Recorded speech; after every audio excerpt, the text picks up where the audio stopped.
Ravi de vous retrouver pour ce nouveau numéro du Dessous des cartes. Aujourd'hui, direction la Grèce et les images tragiques de cette collision entre deux trains survenue dans la nuit du 28 février 2023 dans le centre du pays, avec un bilan terrible, une cinquantaine de morts, des dizaines de blessés. En cause, la défaillance humaine d'un chef de gare, mais dans la foulée, cet accident a déclenché un vent de colère en Grèce, avec de nombreuses manifestations pour dénoncer le délabrement des infrastructures de tout un pays qui peine à se remettre de l'effondrement de son économie après la crise financière mondiale de 2008. Alors bien sûr, la Grèce ne se résume pas à cela. C'est une histoire, une culture d'une richesse inouïe, des paysages d'une beauté à couper le souffle, une géographie qui en fait un carrefour entre plusieurs mondes, pour le meilleur, le tourisme, et le pire, ces étrangers d'Orient qui meurent au large des côtes pour venir en Occident. Sortons nos cartes. La Grèce se situe à l'extrême sud-est du territoire européen. Elle partage ses frontières avec la Turquie, la Macédoine du Nord, la Bulgarie et l'Albanie. Le territoire grec est composé de 3 entités. La Grèce continentale, la presqu'île du Péloponnèse, reliée au continent par l'isthme de Corinthe, et une myriade d'îles dont 200 environ sont habitées.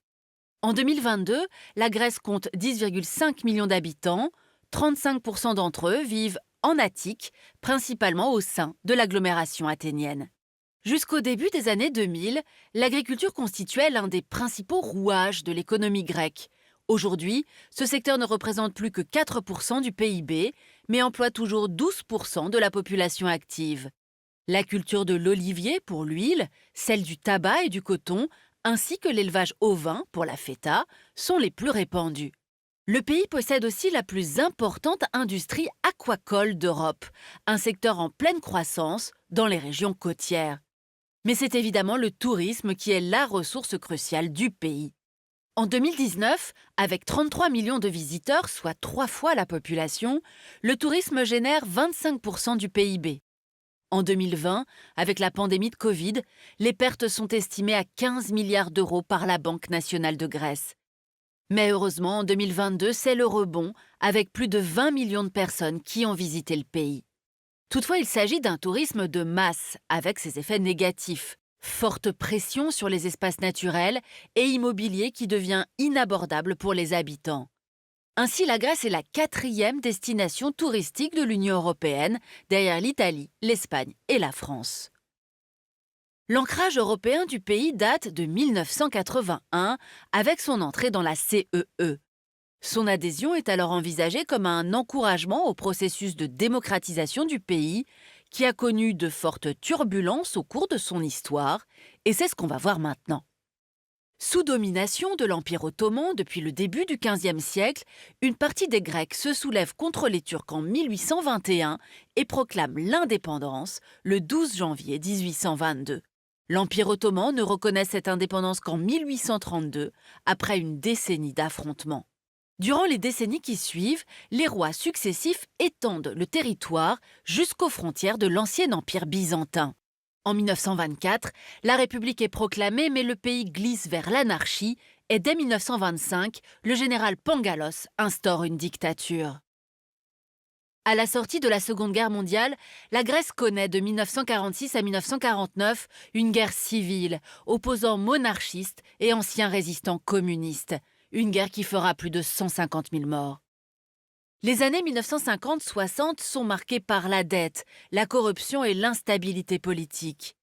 C'est dans ce contexte qu'une junte militaire dirigée par Georgios Papadopoulos fomente un coup d'État en avril 1967. C'est le début de la dictature des colonels.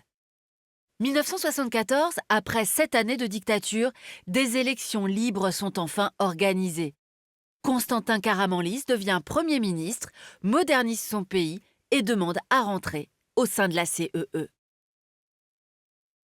On l'aura compris, depuis son indépendance, la Grèce a connu de multiples périodes de troubles politiques. Son adhésion à l'Union européenne est aussi une démarche pour assurer stabilité et démocratisation, sauf que le pays va se révéler être un membre fragile de l'Union, aux relations souvent tendues avec les institutions, et c'est ce qu'on va voir maintenant. Janvier 2001, la Grèce intègre la zone euro. Les gouvernements successifs ont dès lors la possibilité de contracter des crédits à des taux d'intérêt favorables sur le marché international des capitaux, tout en repoussant le remboursement de leurs dettes extérieures. Entre 2000 et 2007, l'apport massif de capitaux étrangers et l'encouragement inconsidéré du recours au crédit pour les ménages grecs fait de cette économie l'une des plus dynamiques de la zone euro. Mais c'est une croissance qui repose largement sur l'endettement public et privé. Un endettement qui va s'accentuer avec la corruption du personnel politique des partis conservateurs et socialistes qui se succèdent au pouvoir depuis 1974. Ainsi, entre 1992 et 2008, sur fond de course à l'armement avec la Turquie, la Grèce achète des armes aux États-Unis, à l'Allemagne et à la France. Plusieurs enquêtes démontreront que de grands groupes industriels allemands, dont Siemens, auraient versé d'importants pots de vin à des responsables grecs en échange de l'obtention de marchés publics. À mesure que s'accroît la dette, les gouvernements successifs n'hésitent pas à maquiller les comptes publics. Déjà, afin d'être admis dans la zone euro au début des années 2000, le gouvernement socialiste, aidé par la banque américaine Goldman Sachs, fournit de fausses statistiques en divisant par deux le déficit réel. Au pouvoir de 2004 à 2009, les conservateurs de la nouvelle démocratie divisent par 3 ce déficit. En revanche, en octobre 2009, quand les socialistes du PASOK remportent les législatives, ils annoncent le réel déficit budgétaire du pays, qui atteint alors 12,8% de son PIB, soit une dette publique réévaluée à 300 milliards d'euros, alors que le monde subit de plein fouet la crise économique de 2008. Ainsi, dès 2010, Commission européenne, Banque centrale européenne et Fonds monétaire international, aussi appelé la Troïka, imposent à la Grèce un plan de consolidation budgétaire très mal vécu par les Grecs en échange d'aides financières. Parmi les mesures imposées, diminution des primes et des salaires des employés de la fonction publique, gel des retraites dans le public et le privé, coupe dans les remboursements des caisses d'assurance maladie, suppression de services publics, notamment écoles et hôpitaux, augmentation des taxes. À partir de 2011, 3 plans de sauvetage d'un montant total de 289 milliards d'euros ont été négociés entre la Grèce et ses créanciers. Août 2022, Athènes est officiellement sortie du cadre de surveillance renforcée. Et si l'économie grecque montre désormais des signes positifs, la politique d'austérité menée depuis 2010 a creusé les inégalités sociales et conduit à une augmentation substantielle de la pauvreté, qui est aujourd'hui encore très loin d'être résorbée. Alors regardons maintenant un autre point de tension entre la Grèce et les institutions européennes, la question migratoire. En effet, depuis le début des années 2000, la multiplication des conflits au Moyen-Orient a fait de la Grèce un espace de transit vers l'Europe, une situation qui a progressivement conduit l'Union européenne à institutionnaliser ce pays comme un espace de tri et de blocage des migrants. Tout d'abord, l'Union européenne commence par exiger de la Grèce qu'elle renforce ses contrôles migratoires. Des gardes-frontières européens sont déployés le long de la frontière avec la Turquie. En 2012, un mur de 12,5 km de long et 3 mètres de haut est inauguré au niveau de la ville de Nea Vissa. Dans le même temps, le gouvernement grec ouvre plusieurs centres de rétention administrative et d'expulsion à travers le pays. En 2015, avec ce que l'on a appelé la crise des migrants, l'Union européenne met en place un processus de relocalisation des demandeurs d'asile. Les personnes jugées en besoin de protection humanitaire peuvent être relocalisées dans un autre pays de l'Union. À l'inverse, ceux considérés comme indésirables doivent être expulsés. Dans l'attente que leur dossier soit examiné, les demandeurs d'asile sont maintenus dans des hotspots. Le premier voit le jour en octobre 2015 à Moria, sur l'île de Lesbos, puis 4 autres sur les îles de Chios, Samos, Léros et Kos. Reposant sur un principe de solidarité entre les États membres, le dispositif de relocalisation est un échec. Ainsi, en 2019, alors que la Grèce a enregistré 77 290 demandes d'asile, moins de 2 500 personnes ont réussi à rejoindre un autre État de l'Union. De fait, les hotspots, d'abord présentés comme des lieux d'accueil, se retrouvent vite totalement saturés.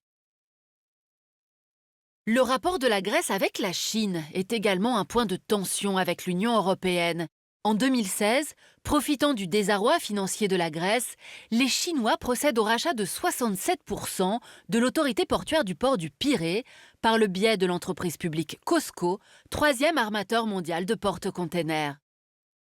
Dans le cadre de son projet de développement des nouvelles routes de la soie, Pékin souhaite faire de ce lieu le point d'entrée des marchandises chinoises sur le marché européen. Désormais, 80% des échanges commerciaux entre la Chine et l'Europe transiteraient par la Grèce. Et à Bruxelles, on s'inquiète de l'influence grandissante de Pékin. En effet, Athènes s'oppose à toutes les résolutions de l'Union européenne dénonçant le non-respect des droits humains en Chine. Enfin, la Grèce est évidemment au cœur des enjeux géopolitiques de la Méditerranée orientale, avec Chypre, bien sûr, historique pomme de discorde entre Grecs et Turcs, et avec la découverte récente de gigantesques réserves de gaz naturel dans cet espace maritime, du gaz qui démultiplie les tensions notamment pour délimiter les zones économiques exclusives et les sites de forage, avec un axe Turquie-Libye. Erdogan s'entend avec le gouvernement de Tripoli, tandis que les revendications de la Grèce autour de la Crète, notamment, sont soutenues par l'Union européenne.